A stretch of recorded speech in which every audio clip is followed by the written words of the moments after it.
Chapter 11.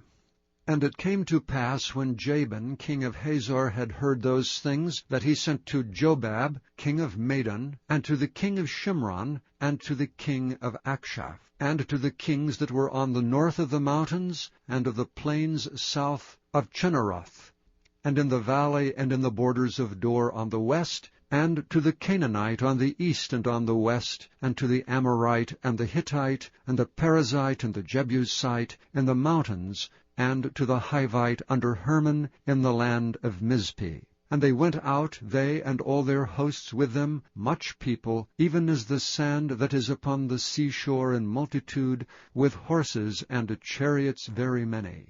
And when all these kings were met together, they came and pitched together at the waters of Merom to fight against Israel. And the Lord said unto Joshua, Be not afraid because of them, for tomorrow about this time will I deliver them up all slain before Israel. Thou shalt hew their horses, and burn their chariots with fire. So Joshua came, and all the people of war with him, against them by the waters of Merom suddenly, and they fell upon them.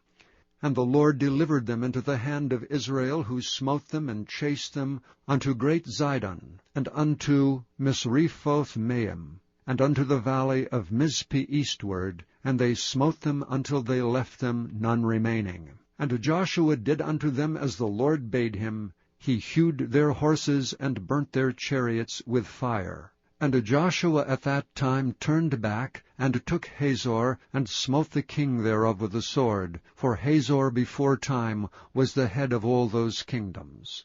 And they smote all the souls that were therein with the edge of the sword, utterly destroying them. There was not any left to breathe, and he burnt Hazor with fire. And all the cities of those kings, and all the kings of them did Joshua take, and smote them with the edge of the sword, and he utterly destroyed them, as Moses the servant of the Lord commanded.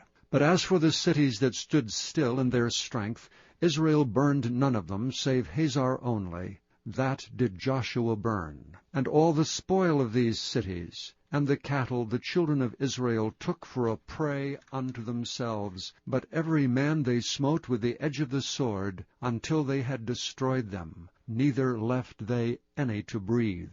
As the Lord commanded Moses his servant, so did Moses command Joshua, and so did Joshua. He left nothing undone of all that the Lord commanded Moses.